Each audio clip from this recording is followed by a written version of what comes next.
We have seen a lot of opulent buildings and some less opulent ones, obviously.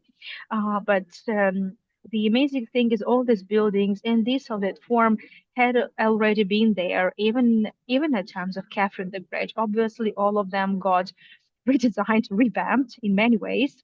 Unfortunately, or fortunately, I can't really say. Well, because tastes changed, right? And the different owners had different vision of what their houses had to look like. And unfortunately, I've only been to a couple of buildings in this street because most of them are now occupied by either some like they're like head offices of the big companies or something related to the KGB, the FSB, Federal Security Service of Russia, and some other high-profile organizations of entities. But in this house, particular, quite an assuming one, right? Used to live Otto von Bismarck. So he was the chancellor, and but when he lived in St. Petersburg, he was just a diplomat. He was the German ambassador, basically.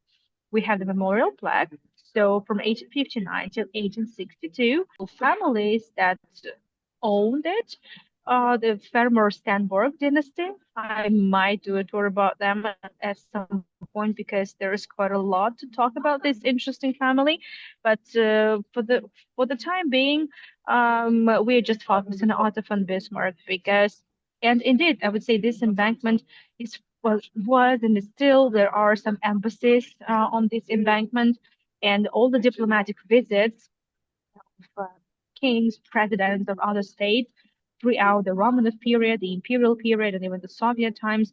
I would say a lot of greetings would be taking place actually here.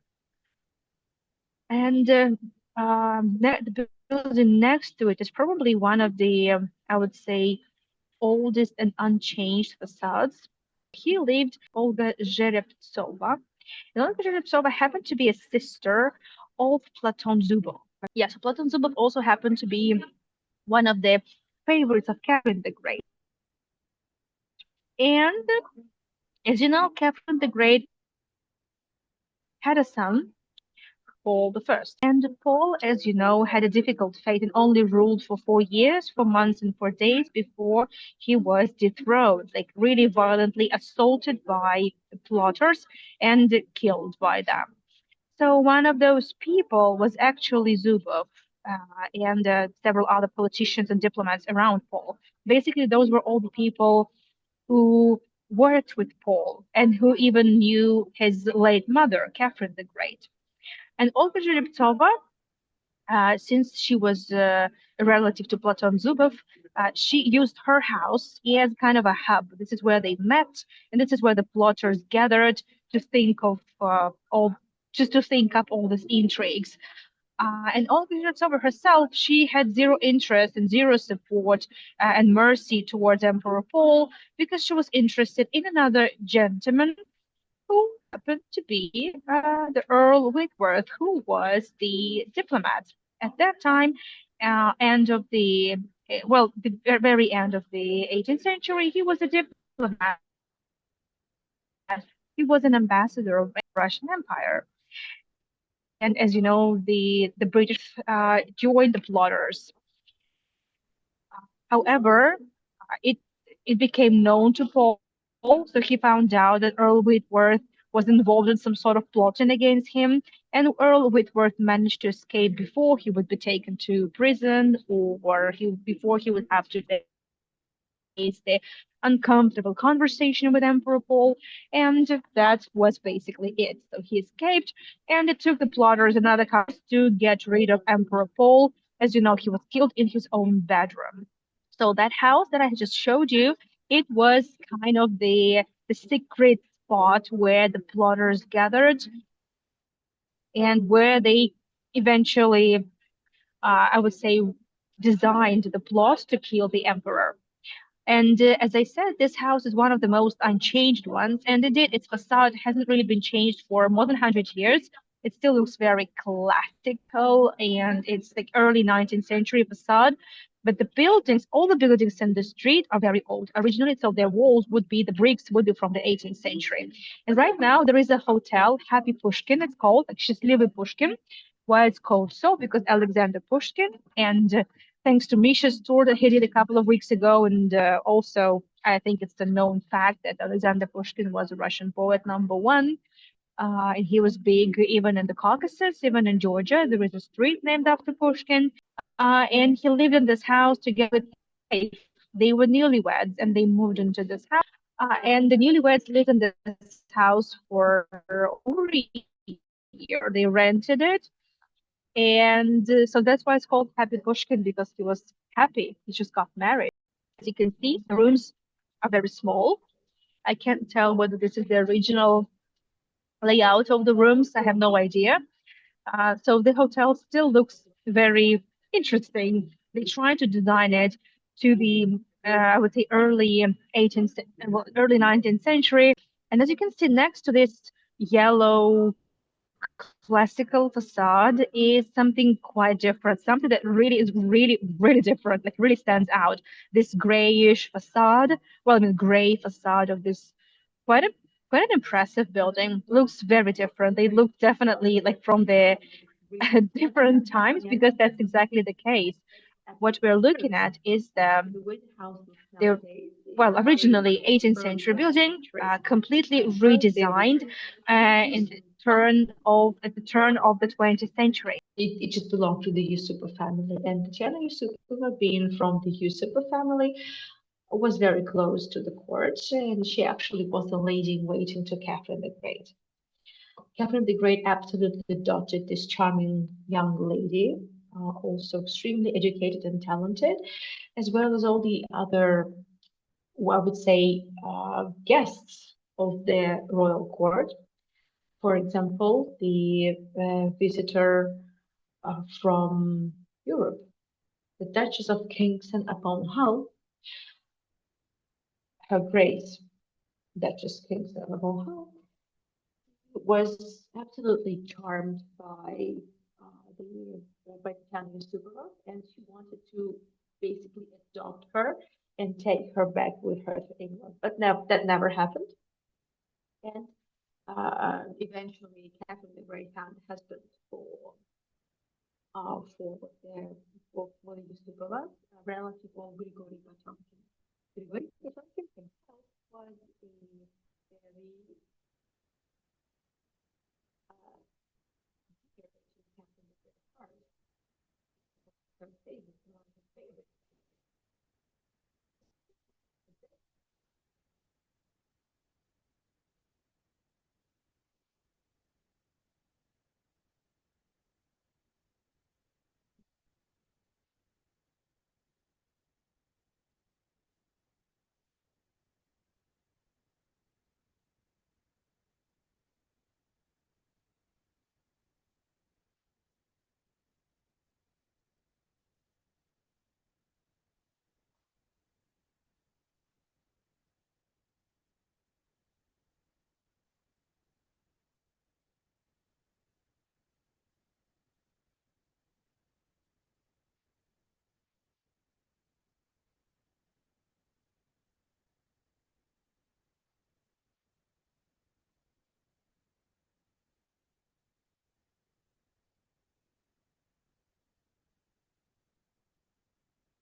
offer. Because there was no one else who could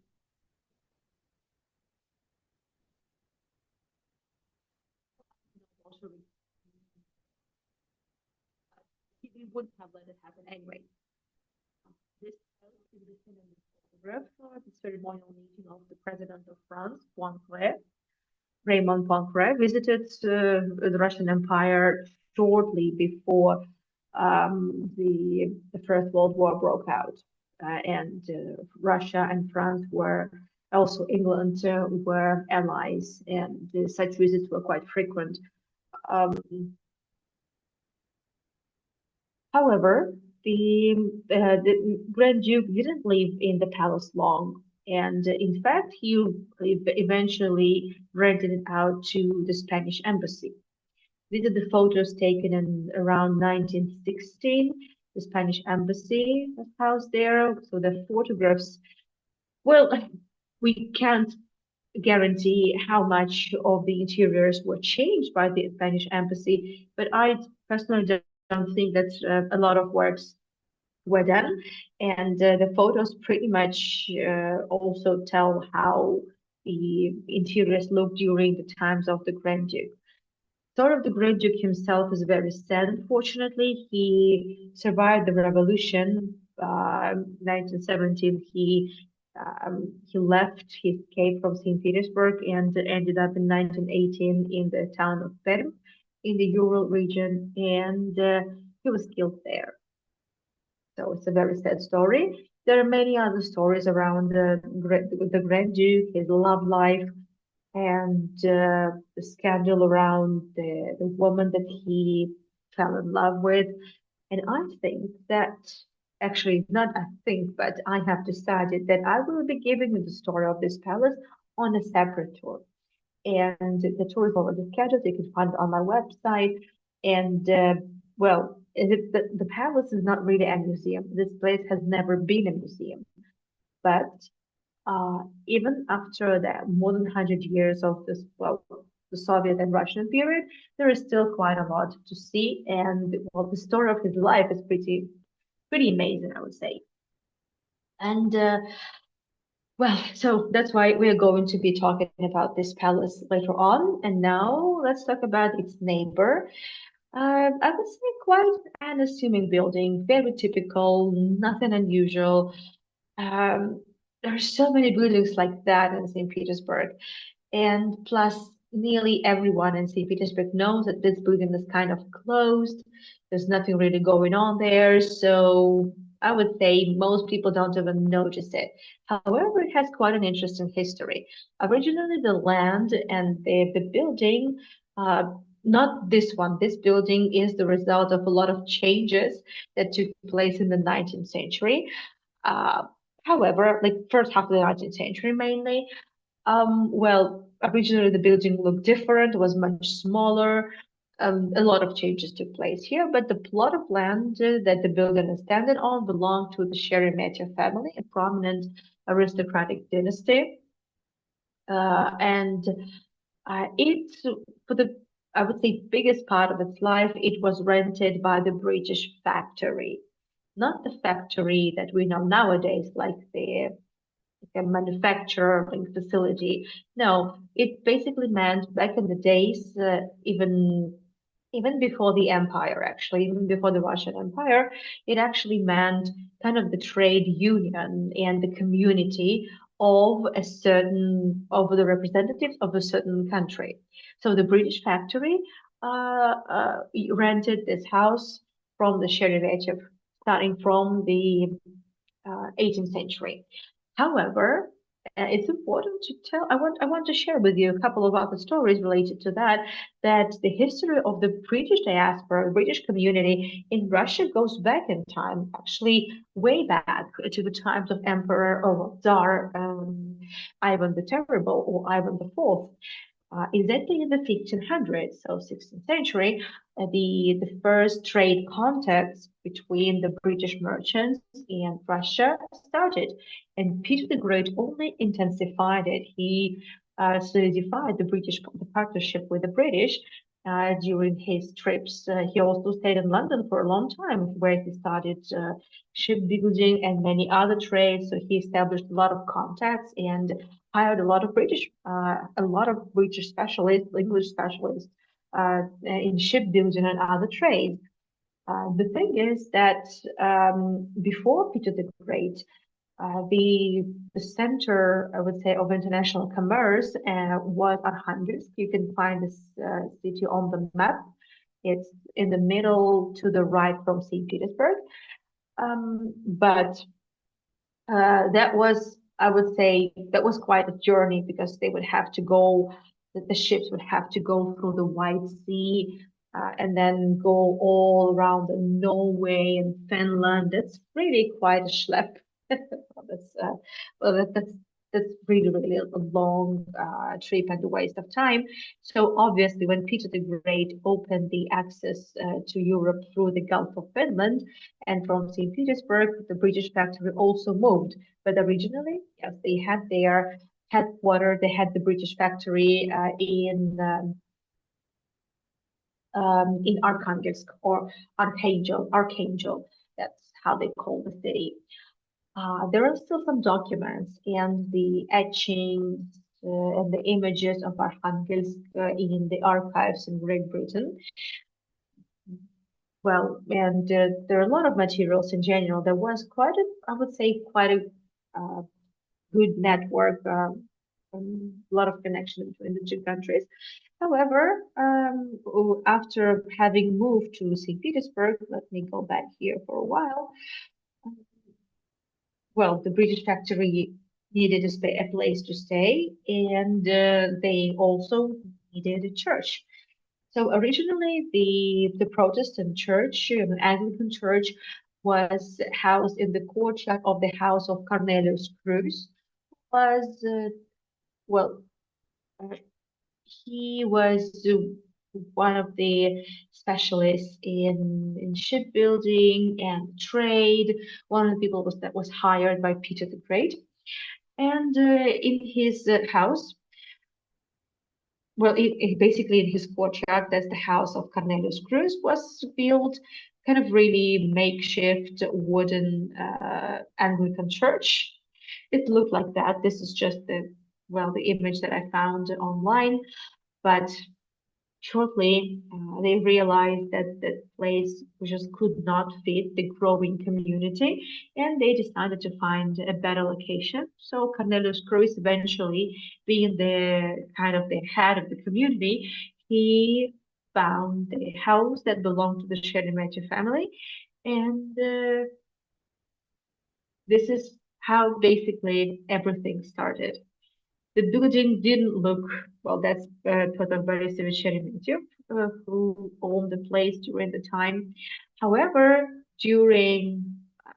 let's say in the first half of the 18th century, that house on the English Embankment looked quite different.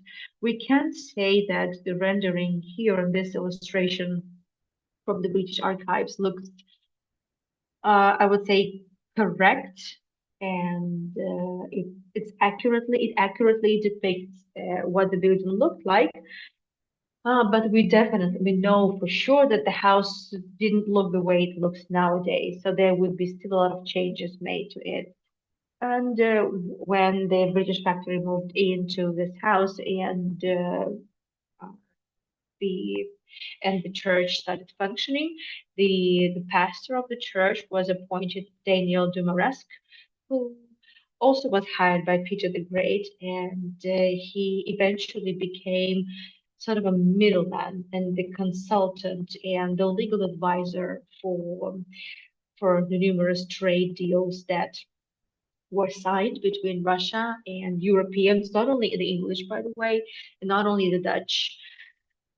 That's also his portrait that I was able to find. I think it looks pretty much accurate.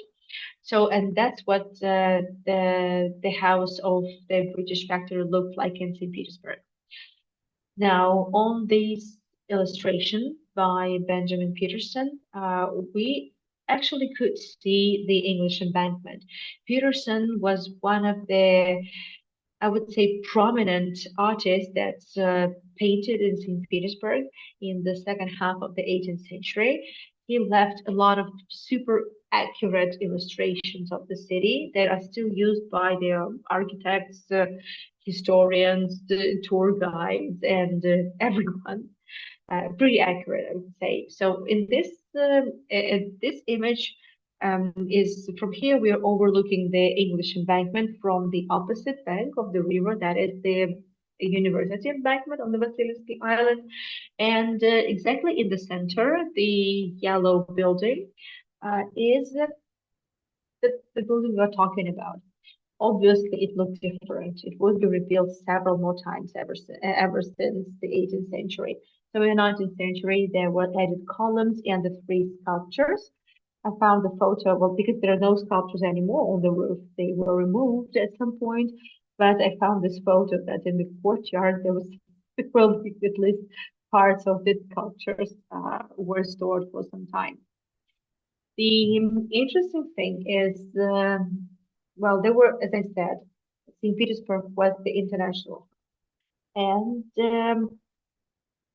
uh, the sixth president of the United States, John Quincy Adams, he had visited St. Petersburg several times, and he had attended this church for multiple services. He had been staying in St. Petersburg as a diplomat. He was the American ambassador, and he was frequent visitor to the church. However, the first time he visited St. Petersburg was when he was just a little boy. He visited together with his father, the second president of the United States, John Adams.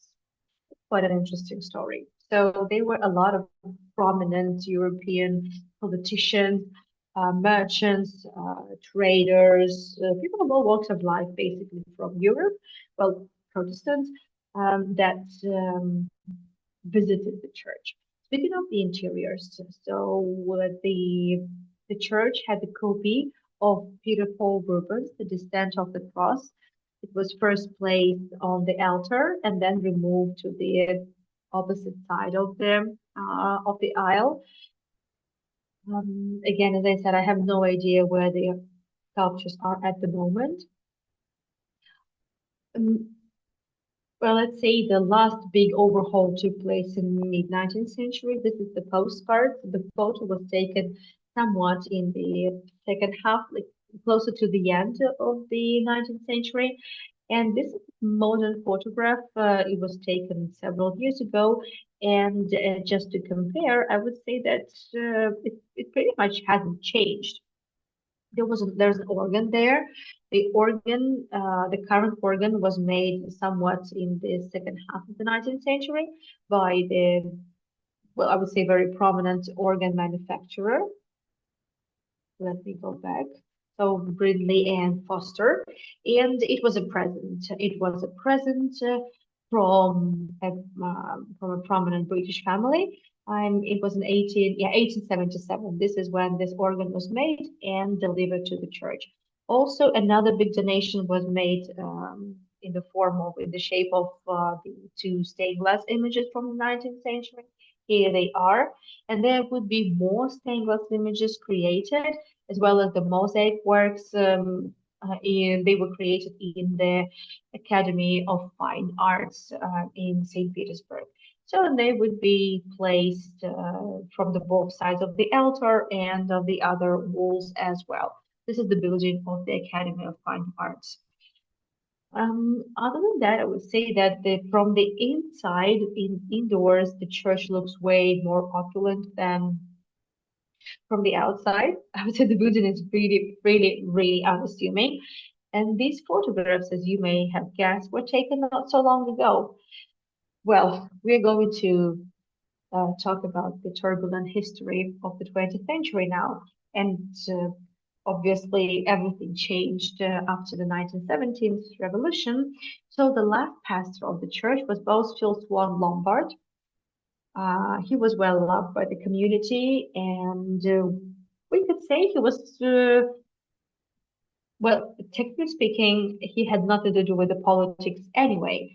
And But since the Bolsheviks were very much against religion and any kind of religious activity, so they closed the church, and Mausfield was even placed into prison in the Petersburg fortress.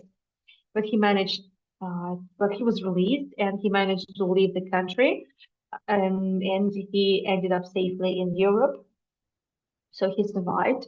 The church never really reopened as an Anglican church. Unfortunately, there were several institutions that were housed in this building.